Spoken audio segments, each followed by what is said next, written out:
Na minha infância, eu passei por um processo de abuso sexual. Uhum. Na minha infância, ainda quando eu era garotinho, pequenininho, eu passei por um processo de abuso sexual. E este processo de abuso sexual começou a mexer com o meu psicológico, começou a mexer com os meus desejos, começou a mexer com as minhas vontades, né? Começou a causar curiosidades e tudo mais.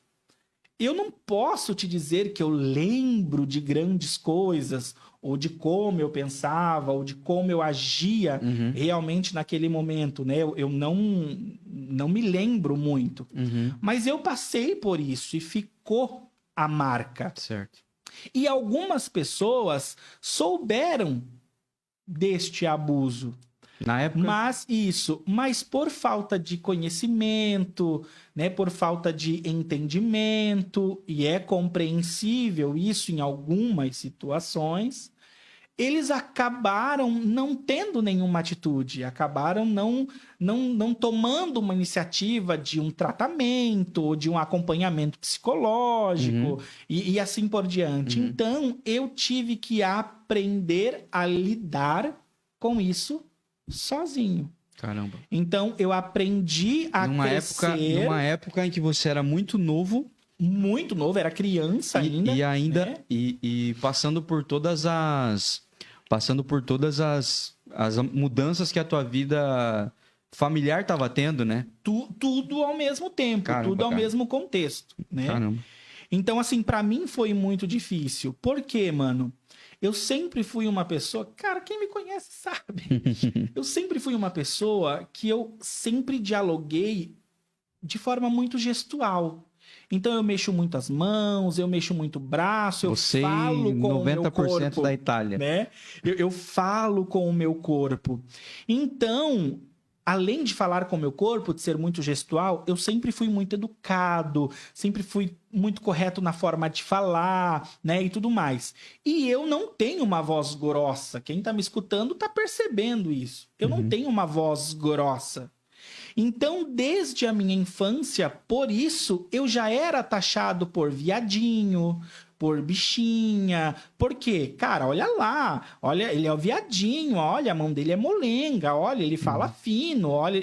Então, assim, é um aglomero de situações que você tem que aprender a lidar. Isso aí era anos 90 por aí, né? Um pouquinho depois, ali, 94, 95. Aquela década. E eu tive que aprender a passar por isso sozinho. Eu tive que aprender a continuar a caminhar e não cair sozinho, né? Mamãe foi embora, morava com o pai bebia e tudo mais. Um pouquinho depois, né? Beleza, fui para casa da irmã Vanilda, papai separou, ok. Voltei para casa do pai, fui para a mãe, ok. O que acontece? Na minha adolescência, em um período em que a minha sexualidade estava aflorando, a minha sexualidade estava, vamos assim dizer, iniciando, eu passei por um processo de abuso sexual novamente. Caramba. E foi um processo de abuso sexual contínuo durante um período maior. E foi um processo de abuso sexual com ameaças de apanhar, ameaças de morte, se eu contasse para alguém. É um abuso físico e psicológico. Isso mesmo, foi um abuso físico e psicológico. Mas neste momento, o meu corpo estava em transformação em relação à sexualidade. Então, a partir desse momento, né, desse período de abuso sexual, pós-período de abuso sexual, a minha realidade sexual já era sentir atração por homem e também por mulher. Você tava com quantos anos aí? Ali eu tava com um período de 14, 15 anos. Certo. Né? 13, 14 anos. Você tava no ensino médio. Faixa etária. Tava no ensino médio. Ainda tava no ensino fundamental. Passando pro médio. Né?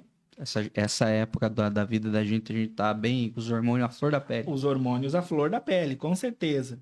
Então, o que acontece? Esse abuso sexual acabou despertando essa questão. Cara, Eu era uma adolescente que tinha muita vergonha de chegar nas meninas, porque todo mundo me chamava de viadinho, de bichinha, porque olha como ele fala, porque olha a voz dele é fina, porque olha como ele gesticula e não sei o que e tudo mais e aquilo. E não tinha quem visse o que eu estava passando a ponto de tentar me auxiliar, tentar identificar algo para me auxiliar. Eu não tive ninguém que fizesse alguma coisa por mim. Neste período eu sofri os abusos. Então, neste período era o corpo do homem que encostava em mim, né? Era a relação com outro homem que acontecia e assim por diante. Então, pós esse período, eu comecei a sentir atração por homem e por mulher.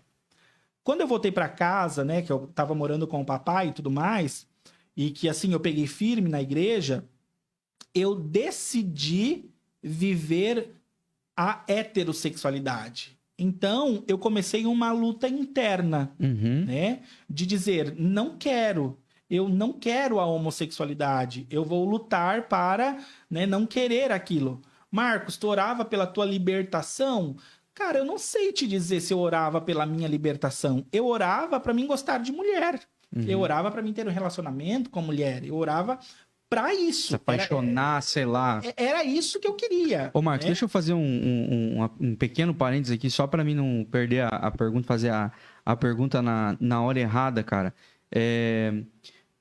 Por que você desejava levar uma vida hétero? Por que você decidiu lutar essa guerra interna dentro de você? O que te fez querer? Porque, assim, imagino que nesse exato momento vai ter uma porrada de gente passando pela mesma situação. Vai estar, provavelmente não com o mesmo background, porque eu acho que a tua história é bem singular mesmo, como eu falei. O plano de fundo é diferente, mas talvez no mesmo dilema existencial que você se encontrava naquela época, mas sem tantos dilemas morais, Sim. sabe? Eu vou falar isso, já estou colocando um pouco de resposta na tua boca, eu já conversei com você sobre isso. Mas eu imagino que muita gente não existe um dilema moral para muita gente em relação a isso, porque não teve uma criação com esses valores e tudo mais, então não tem nenhuma guerra para acontecer dentro de si. É mais uma guerra social, a guerra dela é outra. Sim. E você, nesse momento, você nem está falando sobre um problema de aceitação das pessoas ou tudo mais. Isso é uma parada que veio acontecer muito mais no futuro. Mas nessa época, você tinha uma guerra acontecendo dentro de você. Uma guerra que você decidiu lutar. Sim. Por quê? Mano, as pessoas sempre confundiram, tá? E eu me sinto na obrigação de deixar isso muito claro. Em nenhum momento a Bleia me obrigou a ser hétero. Em nenhum momento a Bleia me obrigou a lutar para que eu me tornasse um cara hétero. Foi uma escolha minha. Eu escolhi viver isso. Eu quero saber por quê. Tá? Eu estava lá na igreja e eu decidi viver isso. O que eu posso te dizer é que diante de todas as situações em que eu estava passando, pós-abuso, situação do pai, situação em casa, situação da vida, N contextos, a igreja me completava. A igreja me trazia paz. A igreja me trazia tranquilidade. E o que eu fazia dentro da igreja era algo que eu amava. Eu amava cantar. E eu sempre cantei, sempre segui a carreira musical com muito respeito. Por quê? Porque eu decidi estar na igreja. Ninguém me obrigou a estar na igreja. Você estava cantando no altar e você queria se sentir digno de... Isso mesmo. Então, assim, ninguém me obrigou, ninguém me obrigava. Cara, ninguém fez nada disso. Foi eu quem decidi dizer não para essas ações e tudo mais, porque eu queria estar bem com um ser que eu acreditava que estava muito feliz se eu tentasse evitar alguma coisa nesse sentido. Então, a escolha sempre foi minha. Certo. É óbvio que depois de um determinado momento, você vai ouvindo falas, você vai ouvindo comentários, você vai ouvindo coisa E a preocupação vai entrando dentro de você no sentido, cara, se eu errar, eu perco tudo isso. Cara, né, lá dentro desse contexto. Então, tipo, nossa, se eu fizer, eu não vou mais poder cantar. Se eu fizer, eu não vou mais poder viajar para cantar. Então, se torna uma coisa mais, tipo, nossa, eu vou cuidar ainda mais. Disciplinar até. Mas a escolha de viver essa questão, de cuidar e de não viver a homossexualidade, ela foi exclusivamente minha.